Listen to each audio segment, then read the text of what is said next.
Bom, o objetivo desse vídeo é falar sobre o protocolo de comunicação CAN-OPEN.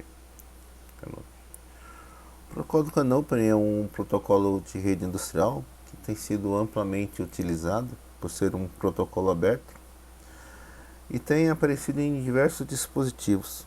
Justamente por ser aberto, é um protocolo interessante para que possamos ver, pois ele permite a comunicação com maior facilidade entre dispositivos de marcas diferentes. Ele é baseado no modelo OSI, que é um modelo de comunicação padrão, certo? Que é dividido em 7 camadas, mas sempre que você estiver falando em comunicação de rede industrial, esse protocolo ele é simplificado. Ele acaba trabalhando com a camada física, a camada de enlace e a camada de aplicação. O protocolo ele sempre vai trabalhar nessa camada, na segunda camada, que é a camada de enlace de dados. E a primeira camada, que é a camada física, é o barramento que utiliza para a comunicação. Aqui tem um exemplo. Modbus, que é um protocolo também amplamente difundido, porque é um protocolo livre também, um protocolo aberto. Ele pode se comunicar no barramento RS-232, no 485 ou no Ethernet. O Profibus, o protocolo da Siemens, trabalhando no 485. E o CAN-OPEN e o DeviceNet, que trabalham no protocolo CAN. O protocolo CAN ele é um protocolo... O barramento CAN é um barramento baseado em um par trançado. Eu devo ter uma imagem aqui em algum lugar. Isso. Um par trançado onde você tem duas vias para sinais, uma via de aterramento, uma via de terra e uma via de VCC. Normalmente não consta aqui, mas é porque ele é usado só se o dispositivo necessitar. Ou seja, ele tem uma linha positiva de 24 volts, uma linha de terra e as 3 linhas de comunicação. Esse protocolo ele se baseia no gerenciamento de rede, tá? Mestre-escravo, mas ele também pode, além do mestre-escravo, ele pode trabalhar ponto a ponto ou no broadcast, porque ele é configurado de uma maneira a conceber os objetos de comunicações no sistema provedor-consumidor ou produtor-consumidor, onde o frame de comunicação ou o objeto de comunicação ele é disponibilizado de um produtor para um consumidor. Por isso que ele permite, além de fazer a comunicação mestre-escravo, a comunicação escravo-mestre e a comunicação escravo-escravo, a comunicação ponto a ponto.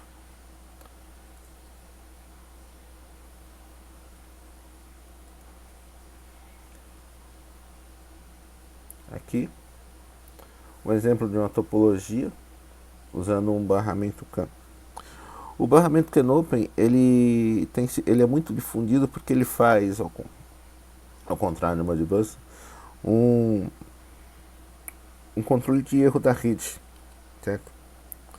Então ele tem um mecanismo de detecção de erro que possibilita o gerenciamento da rede tomar alguma decisão caso isso aconteça, tá? E ele faz isso de maneira automática.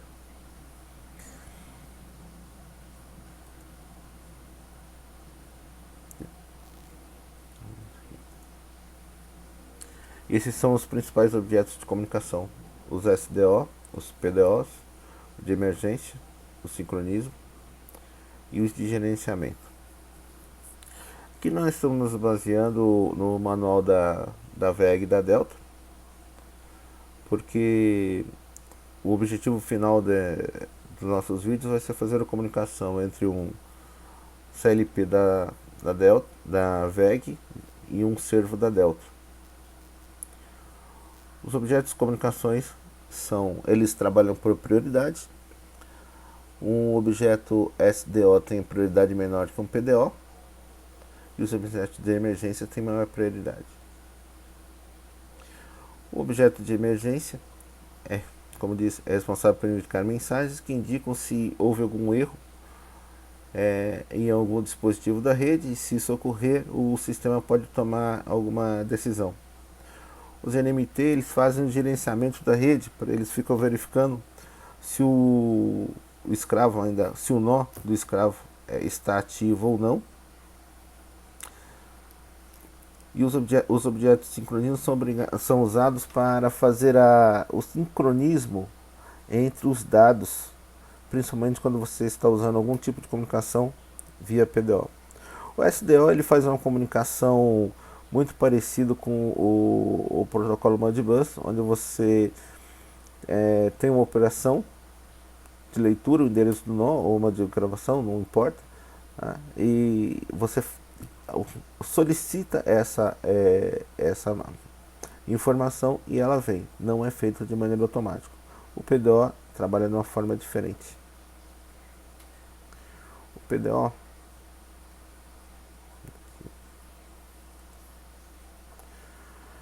os PDOs, eles que são os PDOs são os objetos mais utilizados, serão o foco do nosso estudo, porque eles fazem uma transmissão automática.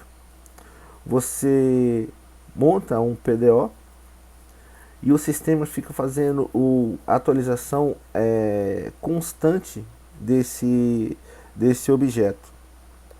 Então o que significaria o seguinte, dizer que você tem um dado num dispositivo da rede, e a informação desse dado, ela automaticamente, sempre que há alguma alteração, ela é atualizada em toda a rede, tornando essa comunicação transparente para nós usuários. Os dados de um PDO eles podem ser sincronizados, aqui, sync. Aqui a diferença quando ele usa ele é classificado em 255 níveis. No nível 0, ele vai fazer uma transmissão de um produto, de um objeto que esteja mapeado na rede.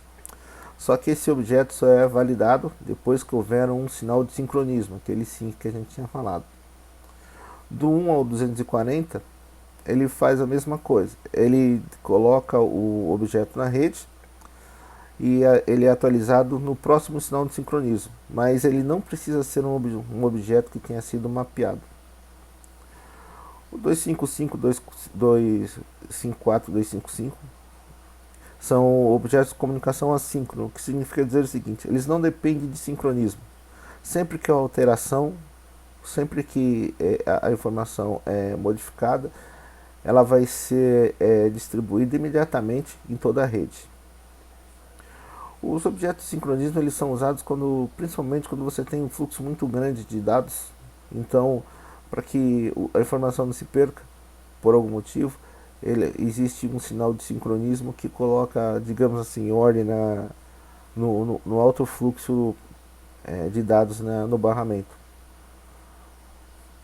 Para as demais formas de gerenciamento de comunicação, sempre usamos o dado assíncrono, não síncrono.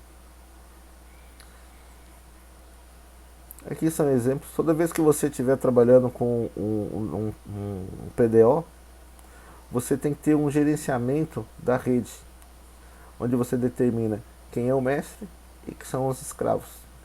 Você pode ter um mestre e até 128 escravos dentro do barramento. Agora, a quantidade de escravos vai depender do dispositivo que você está usando como mestre. Se eu não me engano, não, com certeza. Esse da Delta, se eu não me engano, ele permite 64 dispositivos escravos. O 10MC até 128 e o DVP-Com também até 128. Esse é um barramento da Delta, você pode ver que existe muita semelhança. O PLC 300 ele permite até 64 dispositivos escravos. Todo dispositivo, dentro do barramento Canopen, possui um mapa de objetos e um arquivo EDS que contém toda essa informação. Então você pode ver aqui que eu tenho um controlador da VEG, um PLC300, uma unidade remota, e tenho também aqui, tá, um ASDA 2, que é um dispositivo, é um servomotor, é um servodrive da Delta. Isso é possível fazer porque você pode fazer a importação de arquivos EDS. Uma vez que você faz a importação desses arquivos, esse dispositivo já começa a constar no barramento. E quando você anexa ele ao barramento, todas as informações referentes, tá, a esse drive são importadas. Deixa eu ver se eu consigo ver aqui. Aqui não. Acho que não fica mais fácil no outro.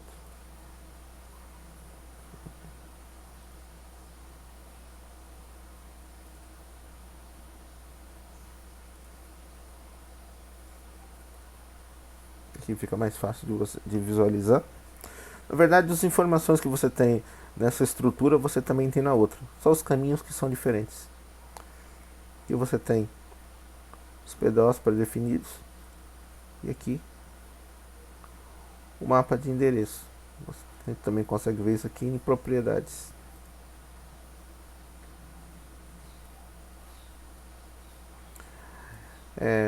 Na Delta, você pode usar esse menu para você fazer a transmissão de um SDO. Você só determina o índice e o subíndice, que já vem aqui predeterminado, e solicita a informação.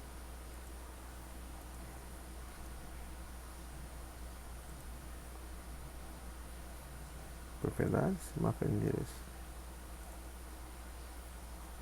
Mesma coisa. Você viu aqui que você tínhamos os parâmetros do servo, e aqui temos os parâmetros do inversor.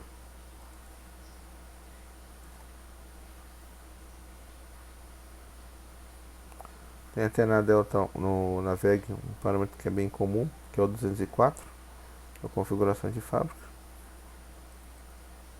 Aqui.